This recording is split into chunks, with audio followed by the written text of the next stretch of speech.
Good morning out there in Vineyard Brands land. This is Nick Goldschmidt standing in the Turning Point Vineyard. Behind me is the coast, the Alexander Valley coast, if you can call it that. No, I'm standing in the middle of the valley.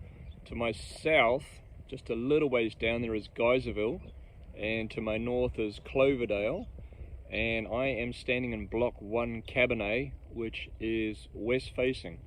And we're at about, I'm not going to jump down here too much, but we're at about 80% Veraison. One thing I will tell you is that the berries are looking really small this year, and if you can see down the row here a little bit, the yield is extremely light. And I'm on top of the hill here, and I'm now walking over to the east facing side. This is a beautiful little vineyard I've been working on now for around 30 years, and in walking towards the Mycamas as well. So now I'm going to turn around, and now I'm standing on the top of the east facing hill.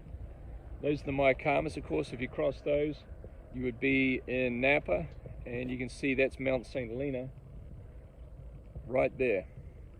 And here again we have Cabernet. On this side we have a little bit more vigor, and if you can call it, slightly more crop. But being east facing, what's interesting is we're a little bit further behind, so we're not as far through Veraison as we are on the west side, on the west facing.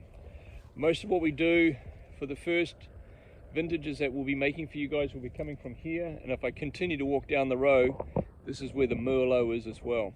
So beautiful little vineyard out here in the middle of the Alexander Valley. It's going to give you a lot of red fruit, a lot of red cherry, blueberry, black cherry, that sort of spectrum. And then the acidity is going to be a little bit more structural, whereas in Napa Valley, you know, we pick a little bit higher alcohol, so it's going to be sweeter, and the pH is going to be a little bit more fat. So this is the perfect wine for food. You drink this, you're going to, you're going to think, are you hungry or you're thirsty, and you're going to go back and have that. If you drink Napa Valley, you want to drink that at the end of the evening because it's heavier, more alcohol, and tends to be more sugar when that happens. Anyway, really excited to work with Vineyard Brands on Turning Point out here in the beautiful Alexander Valley. Salute, guys.